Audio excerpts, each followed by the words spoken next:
अगर मालिक की बात की सरकार ने भी संभाल की जवानी बात की नहीं अभी 6-7 लड़ ऐसा आया उधर 10 लोग लड़ मटो नहीं लेकिन कुछ गरीब किसान की जमीन नहीं दी गई गरीब सरकार नहीं ना लेकिन थोड़े पर लागू नहीं होए ना दोनों जमीन ला दो किसान एकता जिंदाबाद जिंदाबाद जिंदाबाद किसान एकता जिंदाबाद जिंदाबाद जिंदाबाद किसान एकता जिंदाबाद जिंदाबाद जिंदाबाद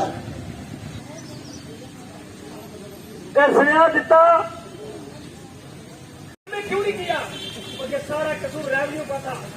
रेवन्यू के जितने भी पटवारी गिरदौर जिनकी ड्यूटी लगी थी वहां से लोग आए हैं उनको जमीनें देनी है तो भाई उनको दी तो जिनके पास पहले थी उनको लाभ में क्यों नहीं की कम से कम उनको मालकी की होती तो आज परेशानी ना जिंदाबाद जिंदाबाद जिंदाबाद छीन कर लेंगे अपना हक छीन कर लेंगे अपना हक छीन कर लेके रहेंगे अपना हक सारा हक सारा हक सारा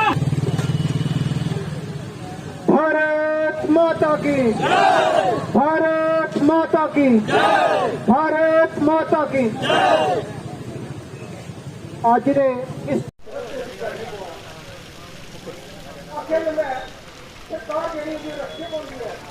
भारभूषण जी आज ये धरना किसानों की ओर से शुरू किया गया है क्या डिमांड है और किन मुद्दों को लेकर शुरू किया और कब तक ये लड़ाई चलेगी?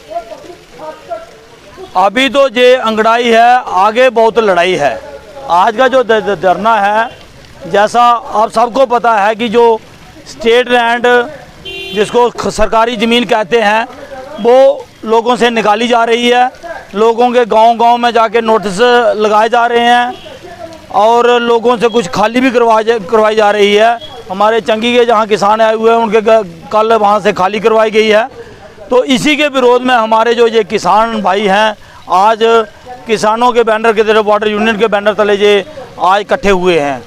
तो हम सरकार से ये कहेंगे कि ये अपना जो फरमान आपने जारी किया है इसको वापस ले लो, नहीं तो बहुत नुकसान होगा, आपको इसका खमियाजा भुगतना पड़ेगा। ये लड़ाई बहुत लंबी जाएगी। हम जैसे बॉर्डर के ऊपर रहने वाले लोग हैं, खास करके 5 किलोमीटर 3 किलोमीटर के अंदर जो सेकंड लाइन ऑफ डिफेंस हमें कहा जाता है, बहुत बार बड़े बड़े भाषणों में बिना वर्दी के सिपाही भी कहा जाता है।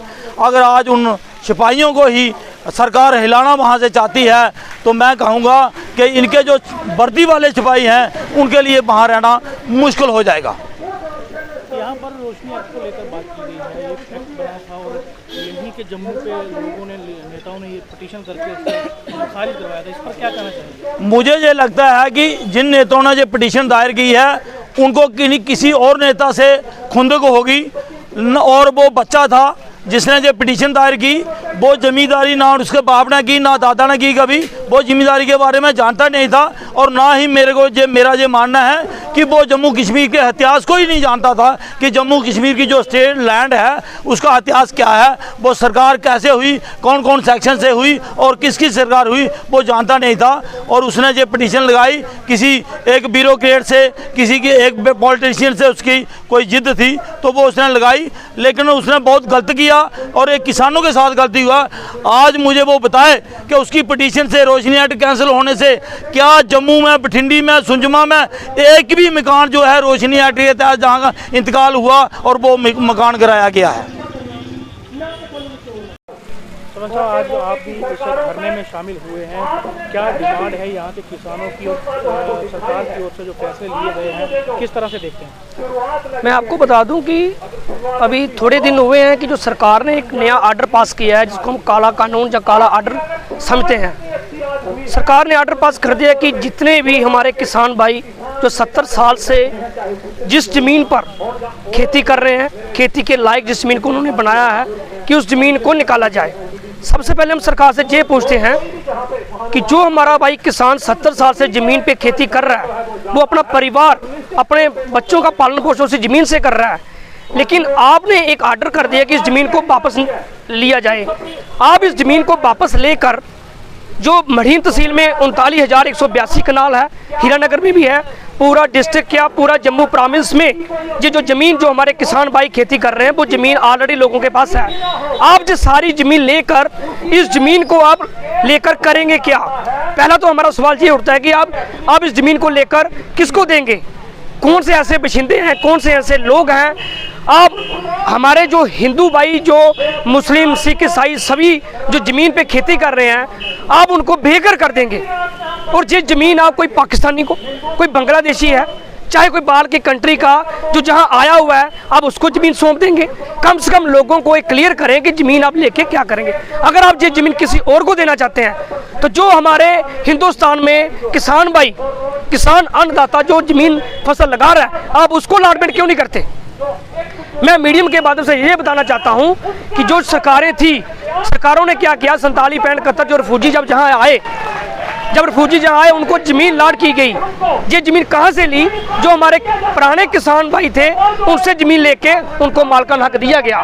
लेकिन जो बाकी की ज़मीन जो बची वो उन्हीं ज़मींदारों के पास रही, लेकिन उनको मालकान हक नहीं दिया। उनको कह दिया कि ये ज़मीन आपकी है और ये ज़मीन आप खेती करो, ये आपकी ज़मीन हमने माल्क कर दी, बरबली कह दिया। लेकिन रिटर्न में रेवेन्यू ने नहीं किया। ये सारा कसूर जो है वो रेवेन्यू डिपार्टमेंट का है। उसने 70 साल पहले उन लोगों को क्यों नहीं माल्क बनाया? और 70 साल में बहुत बार ऐसे मौके आए जब सरकार का आर्डर हुआ कि इनको माल्क बनाया जाए। जब हमारी कांग्रेस की सरकार जहाँ थी और उस वक्त रोशनी एक्ट का एक कानून बना कि लोगों को रोशनी एक्ट के तहत जो फार्म भरेगा, फीस जमा करवाएगा, उसको माल्क बनाया जाए। आज एक नई सरकार आई, उसने पुरानी सरकार का जो बिल पास हुआ था उसको तोड़ मरोड़ करके फेंक दिया और लोगों को कह दिया कि आप सारी ज़मीन जो है वो हम वापस ले लेंगे। दूसरी बात,